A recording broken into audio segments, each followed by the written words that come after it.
Olá a todos do nono ano, dando prosseguimento no nosso conteúdo. E o tema da aula está aí no nosso slide. A crise de 1929, então vamos. Bom, Estados Unidos, da agitação à depressão. Os Estados Unidos se deram muito bem com a Primeira Guerra Mundial, já que eles emprestavam dinheiro para as potências europeias, França, Inglaterra. A produção industrial norte-americana era feita justamente para atender, assim, esses países europeus, já que os europeus, como um todo, estavam preocupados com a produção de armas. Então, os bens de consumo também eram assim vendidos pelos norte-americanos para os europeus. Então, os Estados Unidos foram crescendo assim durante esse período de guerra, já que os Estados Unidos só entraram na guerra em 1917 e a guerra começou em 1914. Então, enquanto eles não entraram na guerra, eles iam assim vendendo os seus produtos para os países europeus que estavam na guerra. E com isso, eles foram crescendo. Outra questão. Depois que eles entraram na guerra em 1917, um fator importante é que não houve conflitos no território norte-americano. Com isso também, eles se deram muito bem. E ao fim da guerra, em 1918, eles se despontaram como uma grande potência. Então, durante os anos de 1920 e até 1929, antes dessa crise, os Estados Unidos viviam em uma grande prosperidade econômica, de modo que o slogan, a frase dos norte-americanos era American Way of Life, ou seja, o modo americano de vida. Por quê? Dentro desse contexto, existiam muitas coisas que estavam sendo produzidas: carros, luz elétrica, geladeiras, máquinas de lavar, entre outras coisas. A liberdade estava relacionada ao consumo, como também essa prosperidade, já que eles estavam crescendo bastante durante esse período. Então, a guerra foi favorável para os Estados Unidos, a Primeira Guerra Mundial. Dentro desse contexto também, tanto o rádio como o cinema se tornaram os maiores veículos de informação popular, de modo que, em relação ao cinema, o cinema tornou-se assim muito popular e Hollywood já começava assim também a ter uma grande adesão pela população com seus filmes. Então, o rádio era essa grande ferramenta para a informação popular, como também esse cinema. Então, eles estavam vivendo mesmo em um período de grande prosperidade, porém não alcançava toda a população. Sempre a classe média alta, que se davam bem com essa grande prosperidade. Mas a impressão era de que realmente essa prosperidade não terminaria. Dentro ainda dessa década de 20, mais especificamente em 1920, foi feita assim a Lei Seca, ou seja, foi um ato criado de proibição nacional das bebidas alcoólicas. Bom, desde o século XIX já existiam protestantes religiosos que seriam hoje os evangélicos. Eles questionavam essa questão da bebida alcoólica, diziam que as bebidas elas serviam só para a degradação humana, para gerar vícios, que essas bebidas não traziam dinheiro para o governo, para o país, etc. Porém, na década de 20, quando eles buscaram investir em outras questões, por causa justamente do conflito mundial que teve, da Primeira Guerra Mundial, que terminou em 1918, teve essa lei de proibição nacional de bebidas alcoólicas. Ou seja, não se poderia fabricar bebidas, nem muito menos vendê-las. Dentro desse contexto, um mercado paralelo de bebidas foi criado, já que não se pode ter um mercado de bebida alcoólica. E aí, dentro desse contexto, surgem os gangsters, que foram mafiosos. Com a proibição da bebida alcoólica, eles passaram a fazer o contrabando das bebidas. Ou seja, eles criaram esses mercados paralelos e conseguiram assim também enriquecer com a venda dessas bebidas. E não só com bebidas alcoólicas, como também jogos, drogas, prostituição, entre outras coisas. Então, cerca de 30 famílias nos Estados Unidos se favoreceram desse mercado mafioso e essas pessoas assim conseguiram enriquecer através disso. De modo que uma figura bem conhecida foi Al Capone. Existiram muitas pessoas que se favoreceram dessa questão. Bom, já que teve essa proibição bebida, o governo não lucraria com isso. Por quê? Não se poderia cobrar impostos, já que os produtos estavam sendo feitos de forma ilegal. Então, não tinha como ter o controle dessa produção. Bom, eu coloquei um esquema que mostra esse ciclo vicioso da crise, os fatores que impulsionaram essa crise dos Estados Unidos. Explicarei com mais detalhes à frente, mas vamos ver aqui. Basicamente, falência dos bancos gerou fim do crédito, gerou falência das empresas, que gerou desemprego. Tendo desemprego, as pessoas diminuem o consumo. Diminuindo o consumo, logicamente que diminui a procura. Diminuindo a procura dos produtos, muitas empresas faliram. Então, explicarei mais à frente esse ciclo vicioso dessa crise.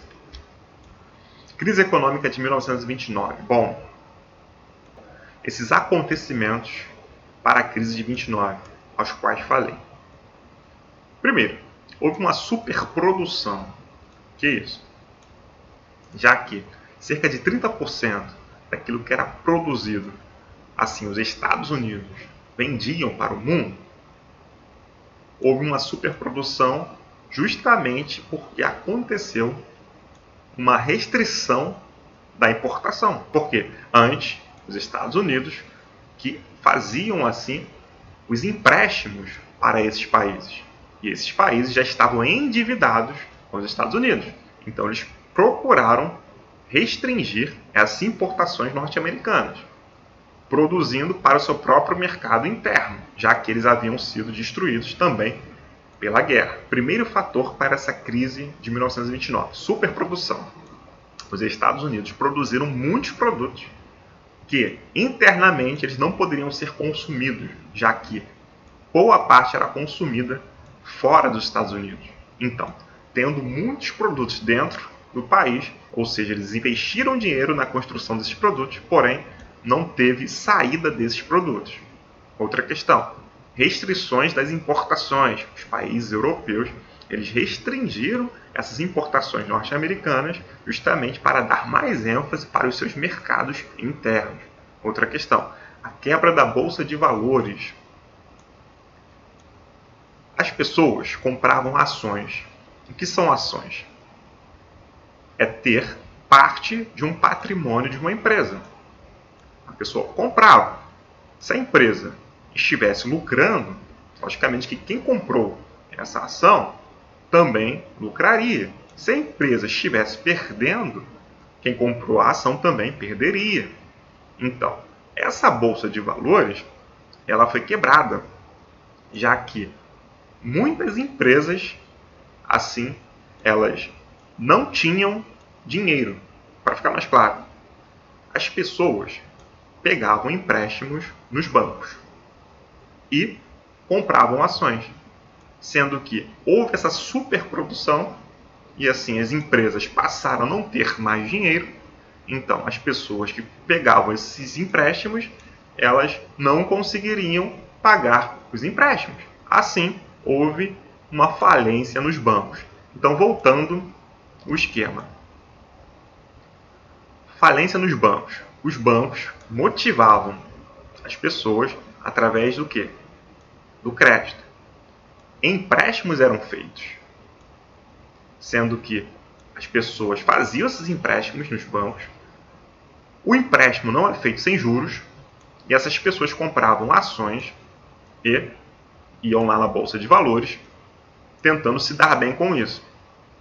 Sendo que as empresas começaram a falir aqui embaixo, porque eles fizeram muitos produtos.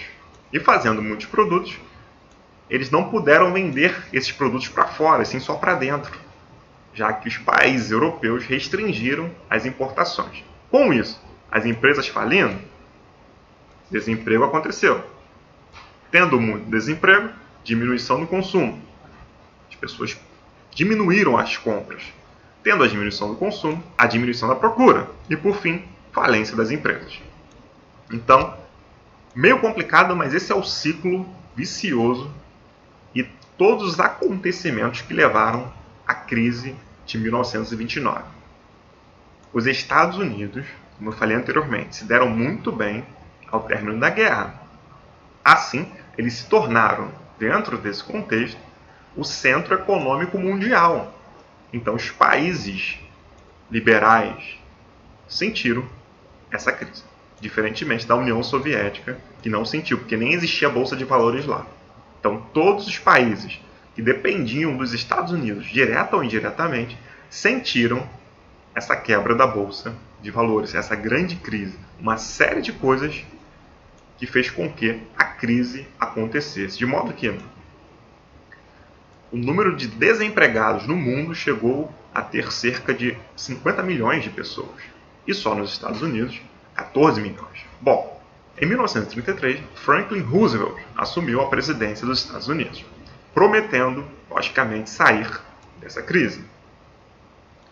Ele propôs o New Deal, que é um novo acordo.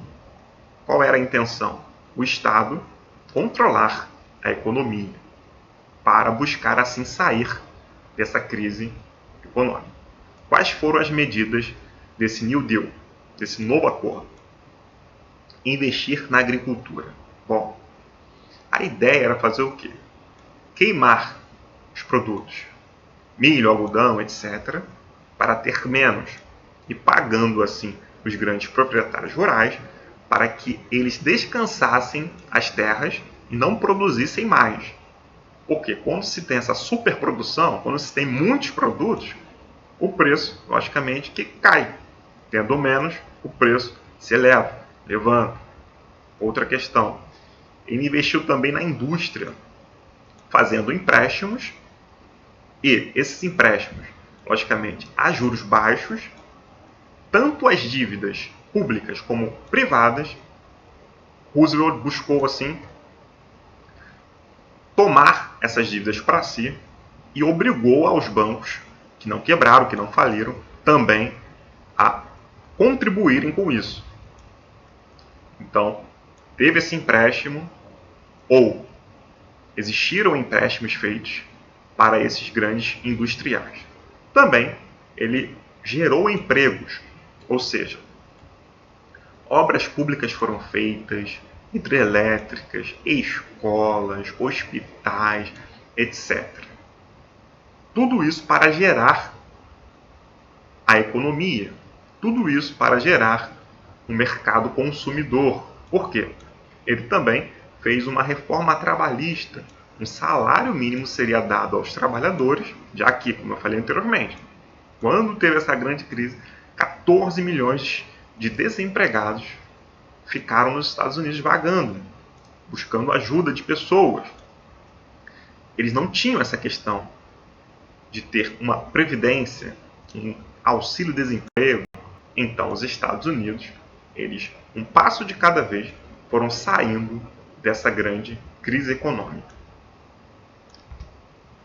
Aí eu coloquei uma foto, Al Capone, aquele mafioso, um gangster, foi condenado a 11 anos de prisão, sendo que ele cometeu centenas de assassinatos, ele tinha esse envolvimento com drogas, com jogos, com a prostituição, e foi condenado apenas porque sonegou impostos, não pagou impostos.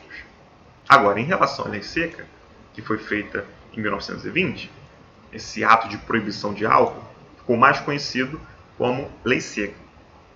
Em 1933, o governo voltou inicialmente com a cerveja e depois com outras bebidas e passou assim a cobrar impostos dessas bebidas, já que quando teve a lei seca, não tinha como cobrar impostos. Então, cobrando impostos, surgiu assim mais dinheiro para os cofres públicos. Aí o presidente, Franklin Roosevelt, ele ganhou 4 eleições consecutivas e ficou 12 anos no poder nos Estados Unidos. Está em uma fila de desempregados em um restaurante público na cidade de Chicago em 1931. As pessoas, elas viviam assim de ajudas humanitárias das outras, justamente por conta dessa grande crise. E fim. Bom, gente, espero que tenha ficado claro. Até o próximo vídeo. Valeu!